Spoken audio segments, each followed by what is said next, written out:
Welcome to Education in Focus. In this episode, we're joined by Paul Glossop, Senior Lecturer in Initial Teacher Education at the University of Derby. We're going to explore emotionally based school avoidance, why it's becoming more common, and how schools and alternative approaches to education can better support children who are struggling to attend. So, Paul, thank you for joining us. And would you mind introducing yourself and telling our listeners a little bit about you, please? Yes, I am a senior lecturer in initial teacher education here at the University of Derby. I spent 23 years in education before coming here, tried to retire, failed, and ended up here at the University of Derby training new teachers. And from that journey, I've kind of ended up looking into alternative views of education, particularly online and hybrid schooling as a alternative to traditional education that's failing far too many children at the moment. Thank you, Paul. And today we're talking about emotionally based school avoidance. So, for people who are listening, can you tell us what that means and how that's evolved over the years? It's an interesting term. I mean, if you think about it, its journey has kind of come from school phobia, truancy, terms like that. It still places the blame on the child and the parents because of the avoidance phrase. People are starting to want to change it, particularly in some scholars now we're talking about extended school non-attendance, which kind of then places the blame on the system rather than the individuals. Um, so yeah, it's interesting now. Obviously, school avoidance covers far more than just not attending school. It's viewed as an anxiety disorder. So it also covers those children who are present in school, do attend school, but they're not actually cognitively present in class. And they may well avoid some classes completely in school and go and hide somewhere or whatever. So it covers far more things like masking distress and so on as being part of that picture. We certainly see a lot of that, don't we, as in our roles. So, Lisa and Liam, I'm sure you've got the same issue when we've got families who request support. Many of them, increasing numbers of them, actually are finding that their child or young person is struggling to go to school or isn't able to go in at all. And it's usually by the time they come to us, there's months and months of history of trying and struggling and things deteriorating before they ask for help. So it's not like it's an overnight situation, is it? It very rarely is. I guess the stats might be out there somewhere, but I think stats are showing that attendance overall in schools has never picked up again as it so the sort of pre-COVID levels, and this issue of EBSA, as you dare, as we might want to call it, as you say, Paul, it's very blame laden, isn't it, in the way it's sort of set out. But that seems to be much more of a increasing phenomenon, and particularly for children like ours who've been care experience as well, who will just be that bit more vulnerable. I am really heartened to hear, though, that it includes students who are actually in school but Mm. perhaps not attending certain lessons, or Mm. because I think my understanding of it previously was it was based solely on attendance in school figures as to whether or not it could be classed as this or discussed as this or thought about in this way. But I do know from my own experience in schools and also supporting families that there are lots of children who might make it into school, but that doesn't necessarily mean that they are attending all lessons or that they are, as you say, cognitively learning whilst they're there. So the fact that masking, which we see so much in adoption support, the fact that that is being considered in this area, yeah, I find that heartening. I think, Paul, you started to talk about the language used and where that places blame and shame for children and families. But from your perspective, what are some of the biggest misconceptions about EBSA among people in education or those making the policies? It's quite interesting. I think at policy level, obviously we've got resorting to threats and fines and prosecution, that whole kind of punitive punitive measures, which is all based on a won't attend school, not can't attend school, but this whole kind of misreading of it as being a defiance. I won't go to school rather than I just can't go. Um, so, it's the policy wise, it still treats the almost like the medical model of there is something wrong with the child, and it is of course now disproportionate. There's the whole concept of school avoidance. So whatever phrase you come across with that one is that it's disproportionately concentrated amongst SEND pupils, lower income pupils, those with disabilities, those with emotional and mental health needs as well. So I guess in your field of adoption, then that covers a significant amount of the children who are in that current system or current situation, that they will always be in that in that kind of bracket, sometimes with several of those issues at the same time, all competing with get yourself to school or we'll fine your parent. Yeah. Which is just absolutely bonkers, really. I find it really interesting there that you're thinking about the policymakers, perhaps focusing more on like the punishment, the punitive aspect of how to deal with this. And that's something that I think I saw a lot of in schools. Like, we'll go to detentions, we'll kind of have sanctions in place. And that is kind of the direct opposite of what we do in with a trauma-informed perspective, isn't it? Kind of changing it from won't do to can't do and seeking to meet that need rather than threatening. Yeah, I mean, there's been a huge kind of growth in online and hybrid schools and education ever since the DFE introduced the education on the online education accreditation scheme. And since 2022, I think there are now 24 schools officially registered as independent schools through the DFE and Ofsted, who are either online or hybrid now. So that's kind of positive, but still at a policy level, it's treated as a kind of a second, an inferior option in many ways. It's kind of a second resort rather than the mainstream physical building,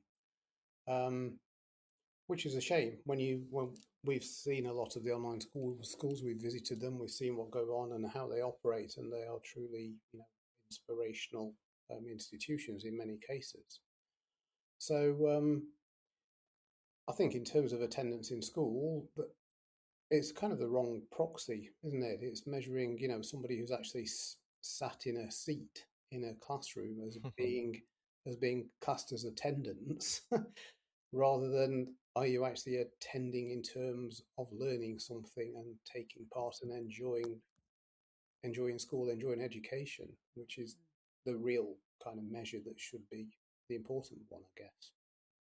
And parents and children will be really sensitive to the connotations that are placed on online learning. So if it's seen by policymakers and educators as being the second best option, then even if children are able to access that, there may still be a sense of shame associated with it because it's not good enough. It's the last resort. Not it just. And I just think that that's such a shame. If you say that they are really inspirational,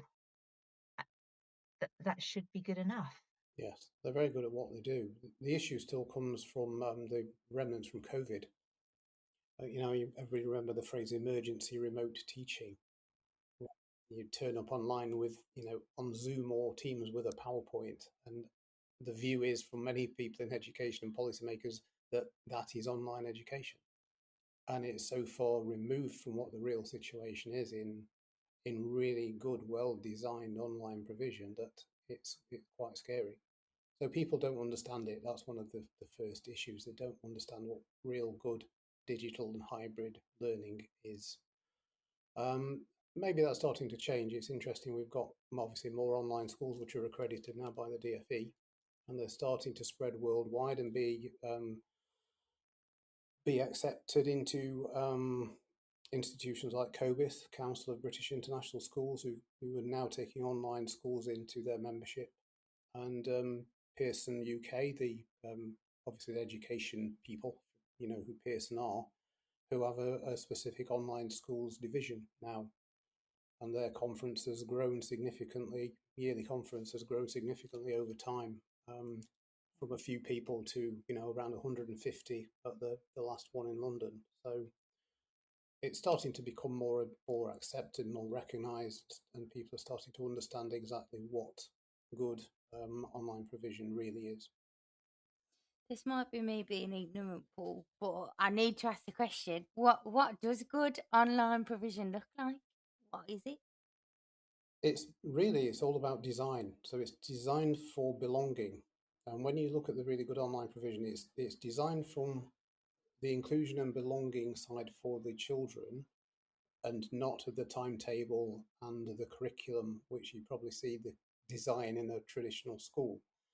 Right. So you will do science on period 3 on a Friday. The timetables are much more flexible. The group sizes are usually less. There's obviously the opportunity to learn outside of the classroom, because of its asynchronous learning. So you can access material 24/7 that fits in much more with some children's natural rhythms. They can see things, they can watch them, they can stop, they can go back, rewind, revisit, or whatever. So that whole kind of design of what happens outside the classroom then means that when they do go into an online classroom, the discussions and the material are done at a kind of a much higher level, and so the outcomes generally are really, really good, at least as good at, if not better than those from traditional schools. And that's what the evidence kind of shows when you take out the emergency remote teaching Yeah, yeah, rubbish stuff that was kind of done through COBIS, I guess. yeah. Thank you. So it's definitely not just sticking a laptop and then as if it's a window into a classroom and say, well, that's your alternative. So it sounds very different to that. I was interested to find out about, the kind of one of the things that a lot of children benefit from in school is that personal interaction with somebody, that emotional support, and so on. I mean, to what extent do you think those online schools can provide that for them? It's absolutely central to what they do. Hmm. Most of the ones that we've spoken to and see how they operate, when they take a new student into the school, they don't go into lessons. So they come into the school and they'll have a personal tutor, somebody as a main point of contact who they form a relationship with. Yeah. And maybe that goes over a period of around 2 weeks, and they're kind of almost taught how to be an online student, how to be a learner Yeah. I again. suppose it is totally different, isn't it? Absolutely. So they're taken through that process of kind of being inducted into this way of learning and into how the school operates over quite a period of time before they're then put into a classroom. And even then, that's probably just a kind of a drip feed. So go and see what it's like, get used to it. You don't have to take part, but just see how you feel, how it goes, and then ultimately you start to become integrated into it and take more of a part. Really interesting. I don't know if you've heard of a school called The Haven, which is an online school for neurodivergent girls. It's a very specialist school. But it's just remarkable watching those girls who will not interact with anybody at all in any way, shape, or form, to the point where they will start to put the cameras on because they're quite happy to talk about their pets with each other. So it's nothing to do with learning, nothing to do with history, which my colleague Beth was teaching them. But it's a case of, right, let's form a relationship first and let's get to know each other and what are we prepared to talk about, and then how do we develop it. So they're all happy to talk about pets and show pictures of their dog and cat and, here's me riding my horse and whatever. To then Beth to think, right, I can start to talk about history and the history of humans and animals working together, maybe. And then we can start to develop the historical concepts and how to, start to write things based on that. So that's really what they're all about. It's the forming the trust, the relationships, the feeling of belonging, the feeling of some kind of importance and self-worth before you start to really try to really learn something academic, I guess. you have to sort of step forward and meet them where they are. Yeah, absolutely. So you can't. It's folding around. I guess I'm trying to think of a strange analogy here, but kind of expecting children to conform to sort of models of education in a typical school, let's say. But here, the education model is folding around the needs of the child in a sense, molding itself. Yeah, and the Maybe that might be a way of describing it. Yeah, and the communication needs as well. So they use a lot of imagery and use of colour for communication. So the girls can change their screen background to black, and then if you know it's black, then you know they're having a really bad day, and you're probably not really going to interact with them too much. And they also make use of a lot of emojis as well, for communication, used through symbolism, which is really quite powerful. It changes the focus of you as a teacher to not somebody who is just the font of all knowledge, just standing at the front delivering a set curriculum. You become a facilitator and a relationship manager, I think, first and foremost. As I say, I take your point, Lee, but as an ex-educator, I find that really liberating, because when you were stood in front of a class in a traditional school, you would be trying to do all of those things anyway and work out who's having a bad day and how far can you push, but you're also having to meet the learning objectives. And if you're falling behind on schemes of work, then you're judged for that. Whereas this seems, as you said, Paul, it's relationship manager first, isn't it? And it takes away that pressure of having to hit standard targets of knowledge. So yeah, I'm not going to be Googling jobs, Lee, after this, but if I were in line for an education job, then it sounds really attractive. It's to me, it sounds like a model that I believe in. It's interesting that all of the online schools tend not to advertise jobs because they don't have to advertise them. They've got so much interest and so many CVs on file that they don't have to advertise jobs. Wow. And yet these schools are not that well known, if I guess, amongst most people in education, let's say, in schools and so on. Yeah.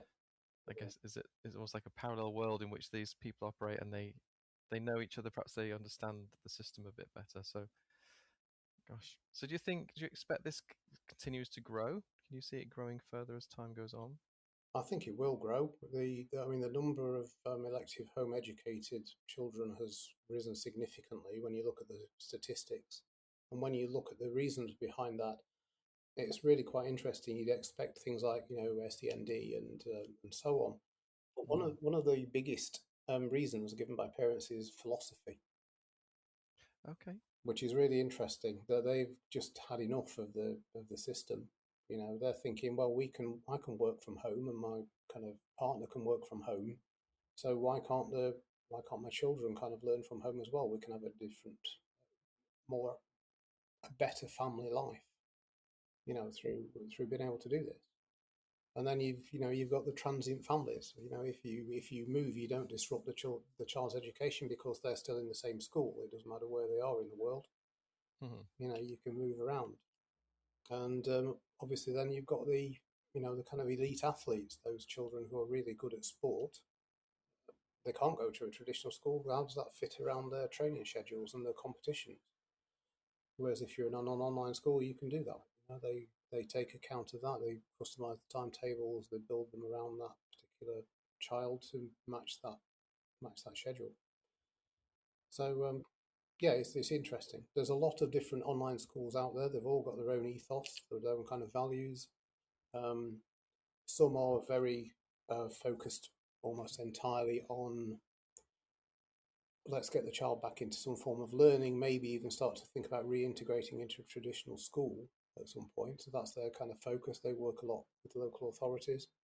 And then you've got some online schools who are simply very, very academic. Our focus is to get our pupils into Oxford, Cambridge, Harvard, or whatever, and they're very, very successful at it. Gosh. So I was going to say, are there examples where some children are in a hybrid then? I think we may have touched on. So maybe they attend some of the week in their physical school, and then some of the time they have education online. Yeah, there are more hybrid schools kind of coming on now. The one I know most of is Duke's Education. It's a school in London, and they adopted the model almost out of out of need because they had so many pupils and no space in the building. So they moved to a model where you kind of worked 2 days at home online learning and then 3 days in the school, and that way they could obviously fit more actual bodies on the campus at any one time. And what they found was the results actually at GCSE improved. So the cohort who were hybrid did better than those who were in the school all the time. And so they've kind of shifted now to that model. And obviously, if you've got things like science or whatever, maybe you need to go in to do some experiments, or you need to go in to do PE or whatever. But you can design the curriculum really well for the core knowledge and the academic subjects that can actually be done very well remotely and then built upon in a lesson on site. But you might can need imagine. one lesson for an A level per week instead of saying all three or whatever. Gosh, I'm going to ask a slightly odd question perhaps here, but it just came to my mind, which was, do you think to some extent there might be elements of the education system in a blunt sort of broad brush term that may feel a bit threatened by this because the results are coming, if you say, you've got the results that are coming across really strongly, and people might think, well, hang on a minute, we've invested so much time and energy into teaching in a particular way, and how these people are just coming along, turning things on its head slightly and coming up with these different results. It's interesting, isn't it? It's almost like a silent assassin. Yes. Because obviously all the schools currently, although they're DFE accredited, they are still essentially independent schools, and therefore they are fee paying. And so I suppose the kind of state funded schools don't see them in that kind of same light. But they're certainly missing an opportunity through the SEND budgets and their building budgets to be able to maybe seriously think about, forming that curriculum, that online learning or hybrid learning themselves as a traditional school, and keep those children as part of the school community rather than losing them. So they're kind of missing a bit of a trick, I think. You only have to go to the States, go to Florida, where online learning is very significant over there. There's around 300,000 online learners in Florida. And the money from the government goes directly to the parents for education. So essentially, the parents can spend the money, the dollars, however and wherever they like in Florida. So you could send your child to high school for 2 days a week and choose online provision for another 3 days.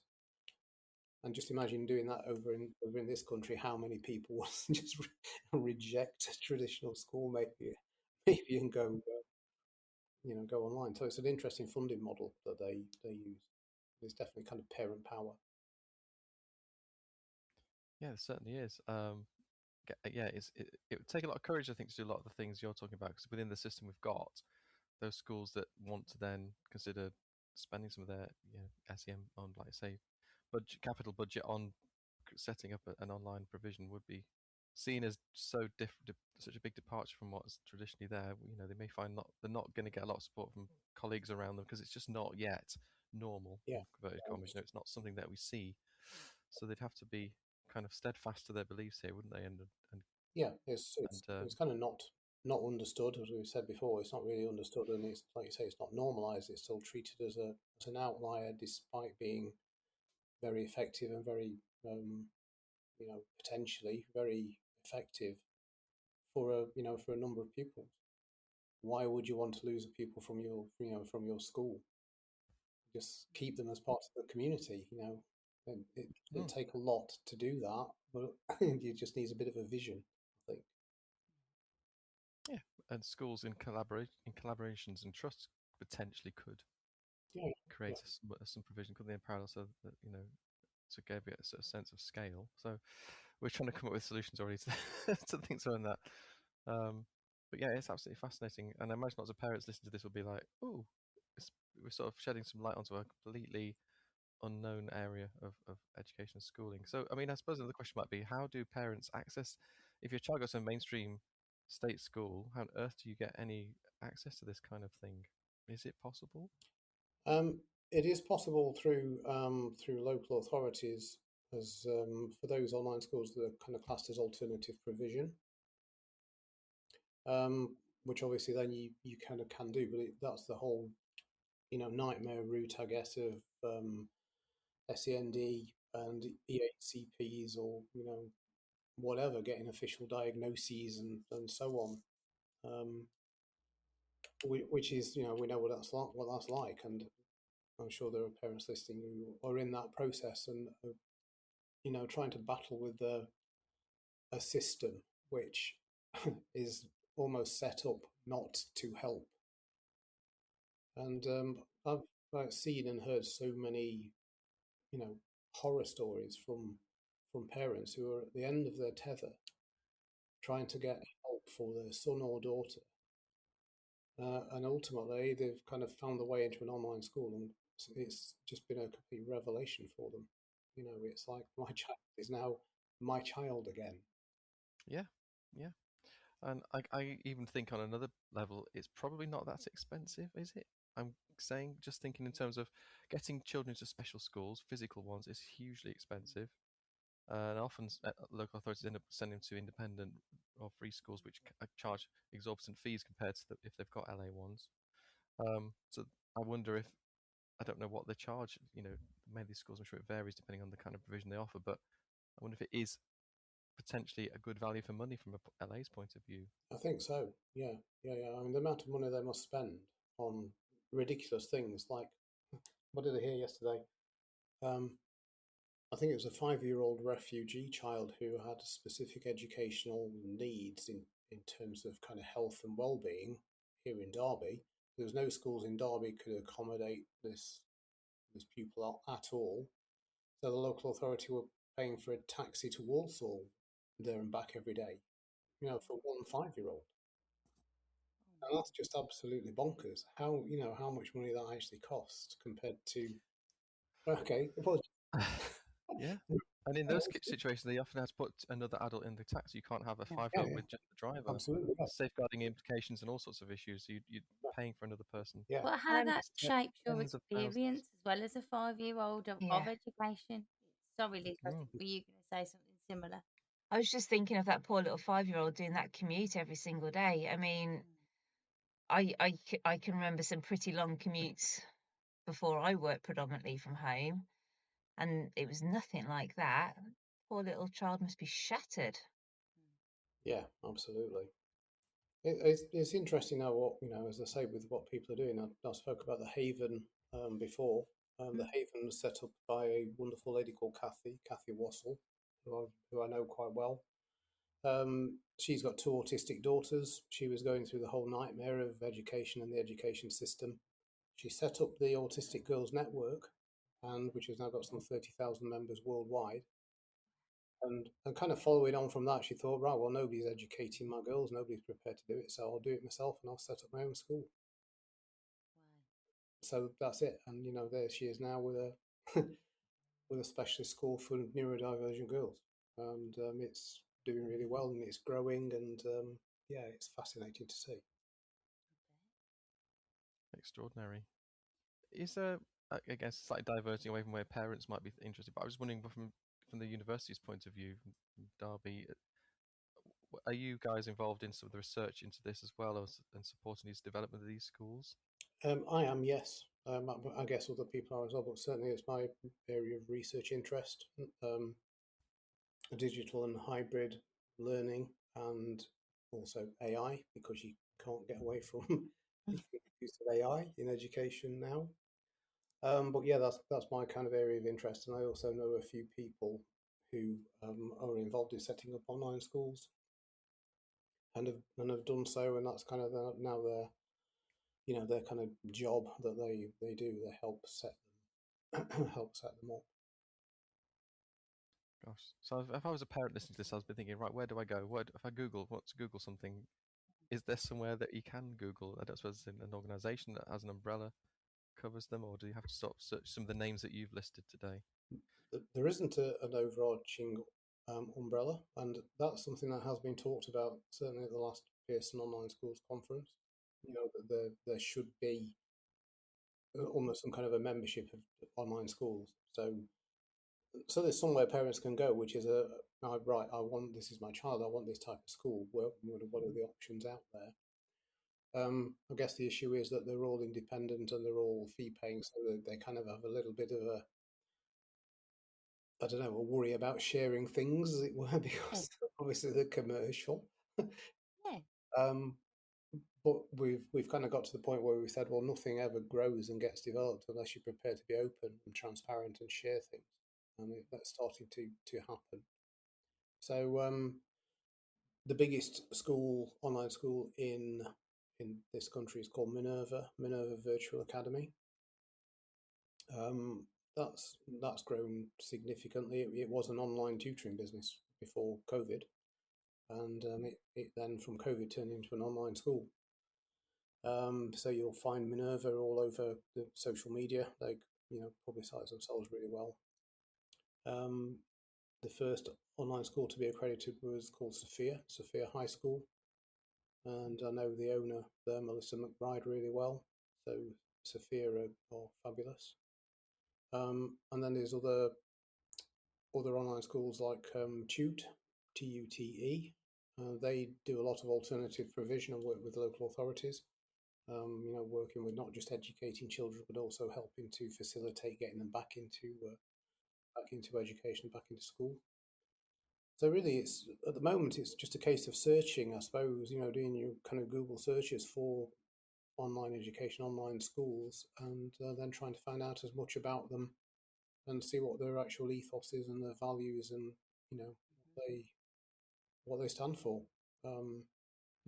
There's one in Birmingham called UK Online School, run by a fabulous lady called Sid, SYD.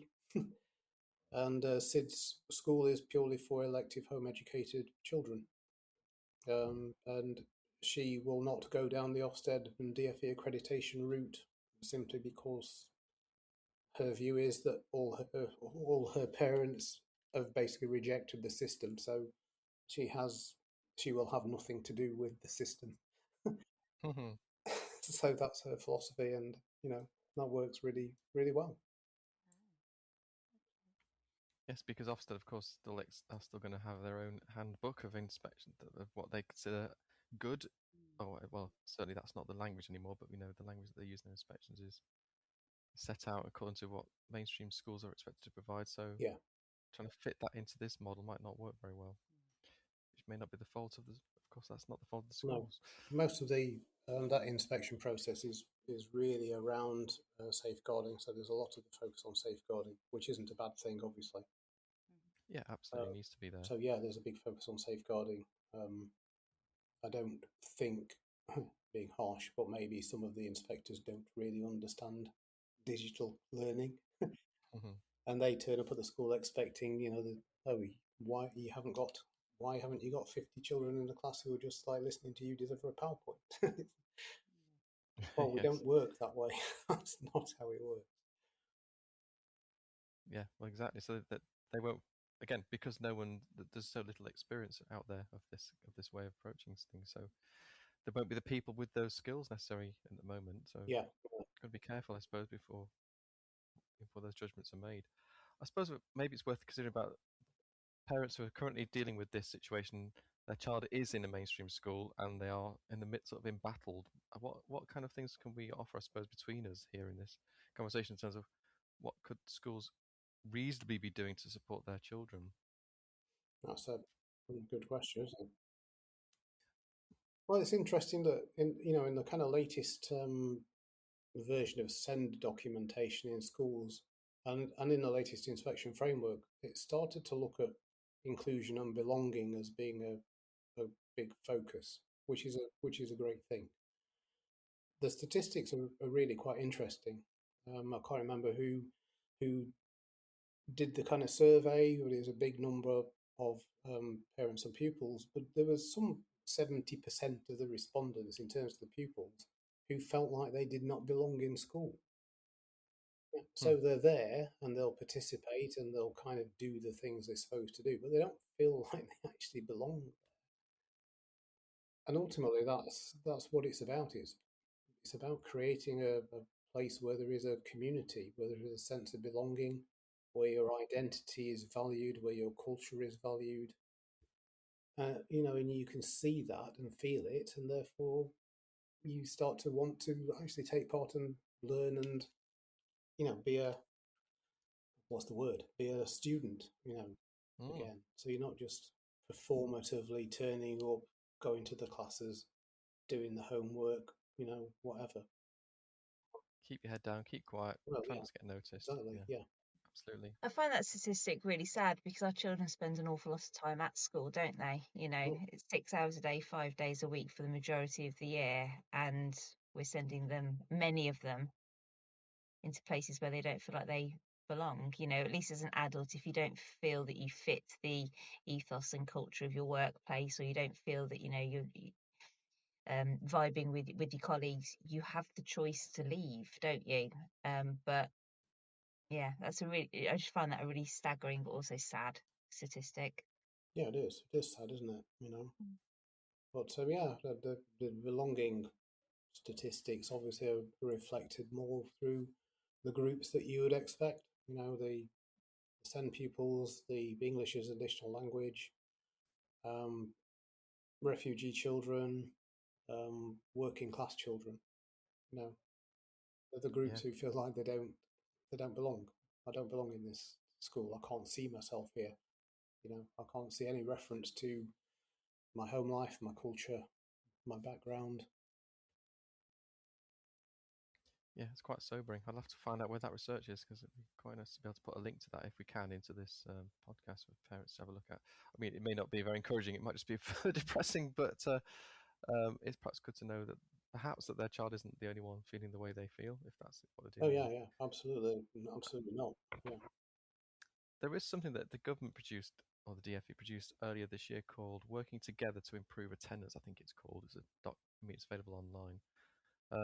Because there was a recognition that nationally there's an issue with attendance. And I guess Paul and I have had discussions about this at university before, about the quality of the curriculum being so irrelevant to many learners nowadays. So much of the curriculum is just not fit for the 21st century. So you can see why people have turned their backs on it.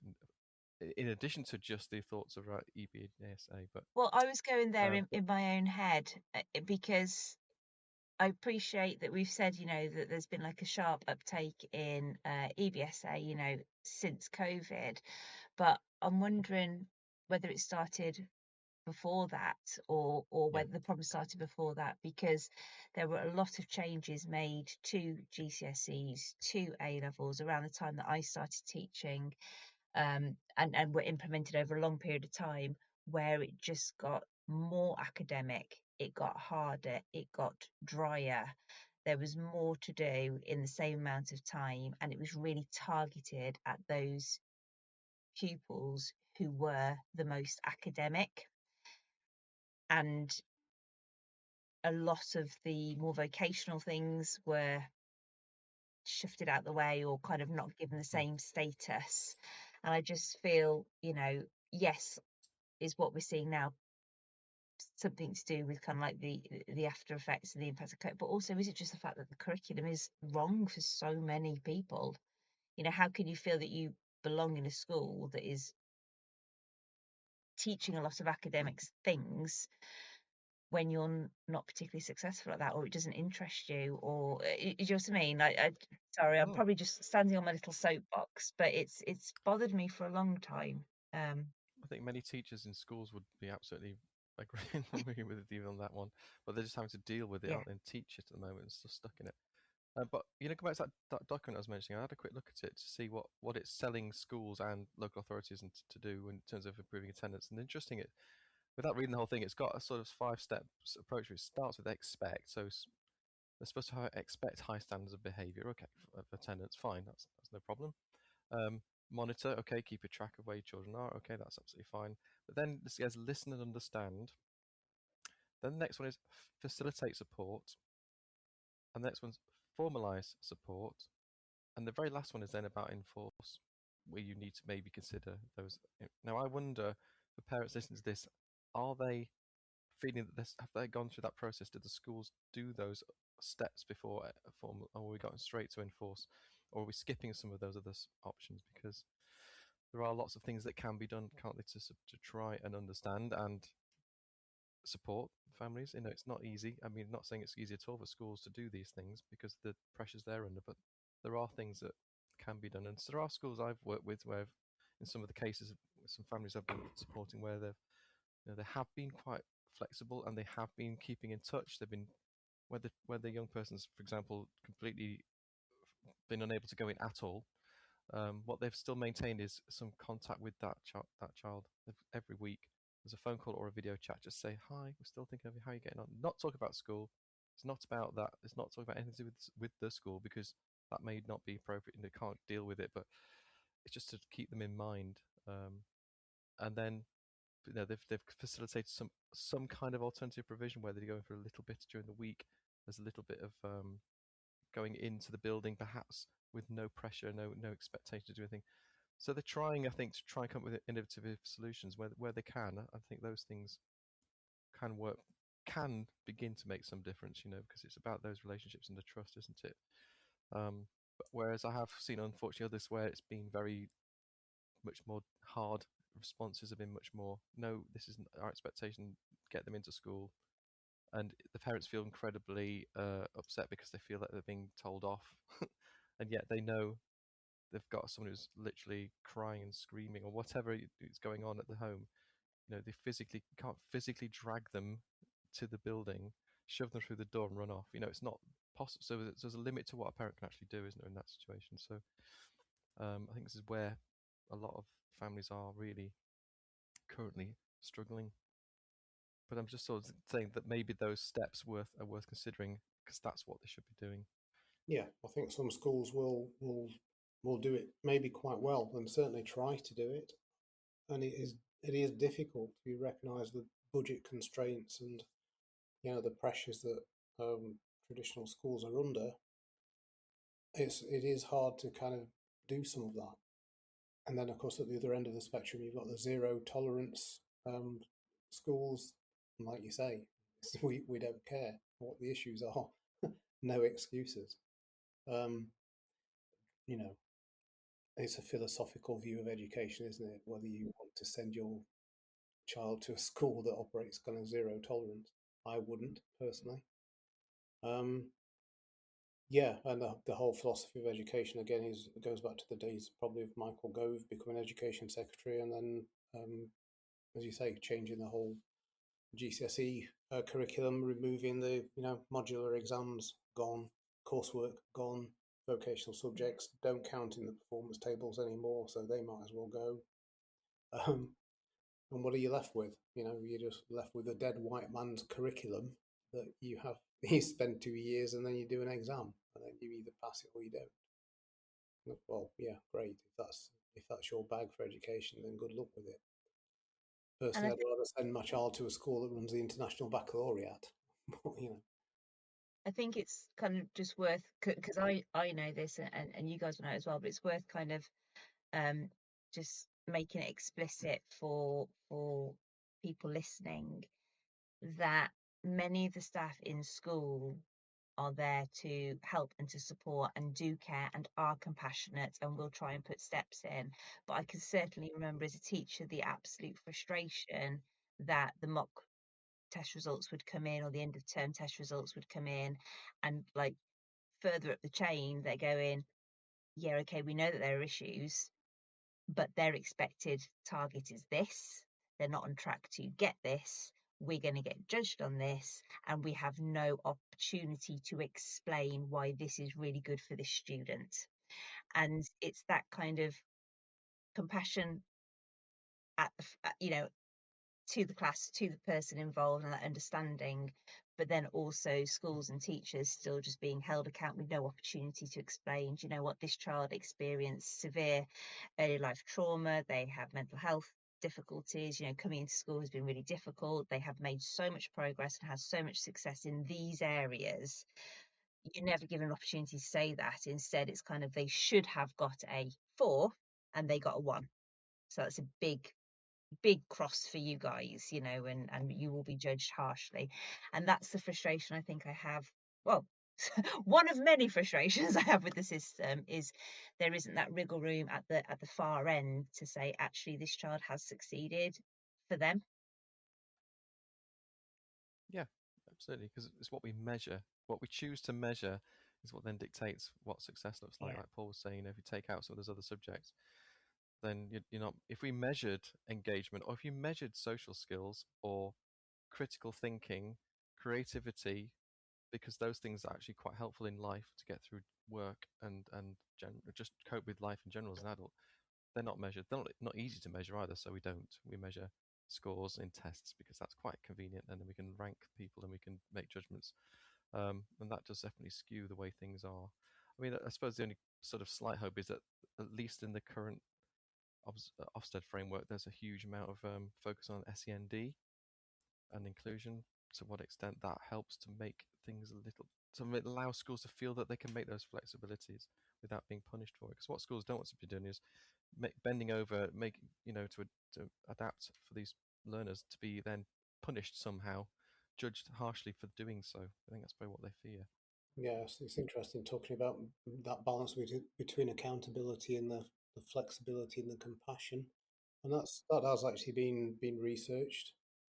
I think there's a study by McDonald et al. Around a year ago that was really about effective EBSA interventions, but also as part of that, it documented the kind of attendance pressure that produces these coercive practices. So while you on one hand you're trying to do these supportive things, but then you're also being performatively forced into this coercion and punitive measures as a school. So there's tension in the schools for heads and senior leaders as well, who may well want to do certain things and are constrained and kind of can't do it. So it is quite hard. What are any, and I suppose this is a really big question, but with the constraints, with everything that we've thought about today, are there any small but really meaningful changes that mainstream schools could make to better support students who have got EBSA? We talked about belonging and things like that. Are there any small changes that the research is telling us or that we can think about that could make such a big difference? I mean, the changes really are around that. They're bringing the focus back to maintaining the relationships and the sense of belonging and identity, um, not just with the pupil but with the parents as well. And I think increasing the parental communication and changing the framing of that conversation would be really, really useful, Yeah. because quite often all parents get to your child hasn't done this or your child isn't attending, rather than let's have a conversation about that your child and what are their needs and how can that be facilitated and built around, and then let's think about what does success look like for that child. Let's forget the metrics, the GCSEs. What does success look like? And that might just be to appear in an online class twice a week and start to form a relationship, and whatever it can be, however you define that, I guess. So is there a quick easy fix? Possibly not, but I do think the relationship building and the communication with parents is possibly one of the easiest ones. Yeah. I think the first thing that came to my mind was making it as clear as you can to the child and the parents. If you understand it as a can't rather than won't, then make it really clear that that's what you're saying. Try to reinforce. Oh, you have to say it lots of times because you can't say it once because the system may not make you feel that way. But recognize that we know you can't do this. We know you have tried, and we know this is really tricky for you. And so it's not a case of blame, and because as soon as you start reframing the language that in that way, you're immediately making a bit of a difference, I would say. Otherwise, that relationship will not come. They're not going to want to form that relationship with anybody, are they? Because they're going to think that you're still judging them, Yeah. just making excuses. Oh, come on, for God's sake, just get out of bed. What's the matter with you? Just it's ridiculous. That kind of approach, which you can all imagine feel.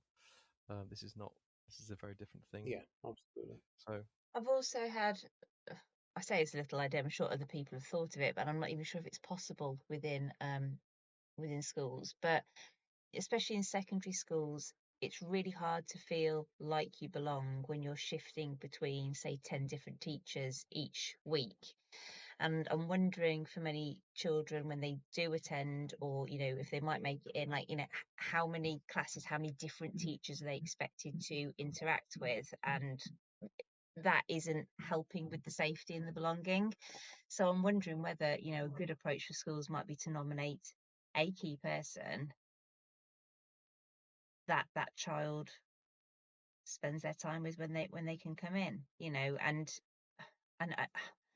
I know it's not addressing your typical school, must do maths with this maths teacher, must do English with this. It's not addressing that, but actually it's saying there is someone in school or two people in school who care about me that I can build a relationship up with, and through them I can access other areas of the curriculum. I don't know whether that's a good stepping stone for children, or even if schools can arrange it, but I've seen it done, and it's certainly easier in a primary Yeah. school, certainly, to do things like that generally. Although they've had to make cuts to support staff over the last few years too, because it's primarily going to be support staff that probably end up Yeah. being that key person. But that meet and greet, for example, is a hugely important part of the day. So you start with no pressure really, just apart from meet at that person, no major expectations on you to go straight into a lesson, just to celebrate the fact you've walked through the door, you've come in. That's great. Let's just celebrate that for a bit, and then we'll take another step when we're ready. But yeah, making that absolutely that key person is critical, I think. And even if like you say, Lisa, if you think, well, wasting our time here, we should be in maths, that person will not be learning. Even if you got them in that maths classroom, which you probably wouldn't, they won't be learning. Like Paul said, the EBSA doesn't just include that physical attendance. They could be sat there, like they may as well just put a balloon on a on a stick, because they won't. There's no capacity at that point in which to engage with the learning, because they might just be fearful or whatever is going on for them at that time. So it's still a valuable thing to do. But if it's part of a plan, if it is part of, let's say, a reduced timetable like we've done on previous podcasts, if you want to look at that, that's another one. That's another thing to look at. Then it would actually be a measurement of success, because then if you're saying this is our plan and this is what we're going to try and do, then the things that are going to be successful for them might be those small steps, like you've managed to talk with us on the phone. That's great. To something like you've eventually maybe stepped into the building, and then that's fine, and you've got into the reception area and you've had to walk back out. Okay, well, that's great, because that's a step further than you were a week ago. And so these are your measurements of success, and those are the things you need to then celebrate and notice and acknowledge. Then that way, those other steps can then begin to hopefully build, but it is a slow process. It is, and for some it just kind of can't be done in a physical building. It just won't. It can't. Which is where the kind of online environment can work really, really well, because you feel safer. And if you feel safe, then you're more prepared to then start to learn. You can't learn anything if you don't feel safe, because you just have a fight or flight mechanism, don't you? That's it. Absolutely. And that's certainly the case for many of our children. I suppose if parents listening to this start asking for these kind of and asking local authorities and schools and talk about online education and alternatives, the more that they start to ask for it, the more that this becomes a thing that gains some momentum, I suppose, because I suspect that once people become aware of this is not option, then it might end up becoming more of a state-funded option too than just a private sector. So that, suppose, by starting to shout and ask for these things and mentioning it, making people aware, that might just help as well to move this on. Yeah, it would be nice. It'd be interesting to see if at some point there is a state-funded online school, kind of rocks up somewhere, if anybody's got the kind of political will to, try it out. Let's keep our fingers crossed. And see what happens. Because you got the Oak National Academy sort of sat there, didn't it? And you kind of think, well, it's potentially, potentially that could be as a structure, but I don't know how it's set up. May not be suitable yet. I don't know, but yeah, you're right. The dam needs to burst almost, doesn't it? And then let this come. I guess through. the problem is that the issue would be that you would almost try to replicate a traditional school, in an online environment. And some of the online schools do that, and they tend to be the kind of academic ones. So they'll operate in a kind of a very similar way.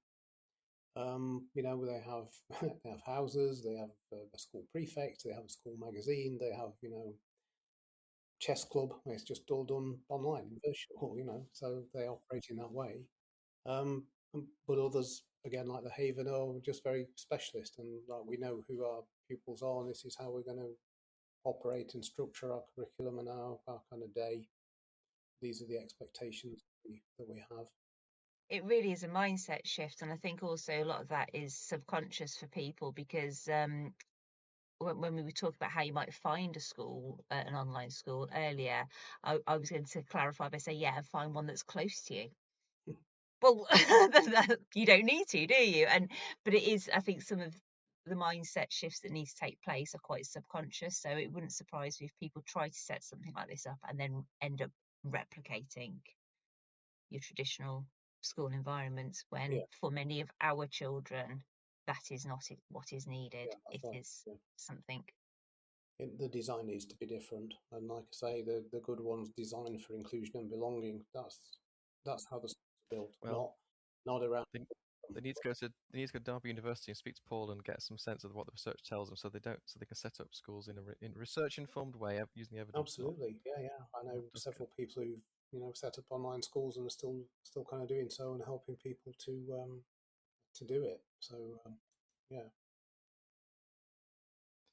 Well, Paul, that's been absolutely brilliant. I really appreciate sharing all that wisdom with us today. I mean, I've learned loads from this as well. I don't know whether Lisa feels the same. Oh, completely. Even though I spoke to you on work, I still haven't appreciated some of the intricacies of this whole world. Yep, it's definitely been a pleasure. I'll happily come back and talk about other things in terms of the online education and kind of area. And well, you never know. We might get some questions from parents if they want to send them in. Then we can then perhaps build up a bank of questions to ask for you. Absolutely. Yeah. Happy to help and advise where we can, because obviously here we got a lot of contacts. We know a lot of people working in that space. So I'm sure we can find people who can help and advise. A huge thank you to Paul for sharing his expertise and insights with us. We hope this conversation has given you a better understanding of emotionally based school avoidance and some reassurance that there are supportive approaches available. If you found this episode helpful, please subscribe, leave us a review, and share it with anyone who may benefit from listening.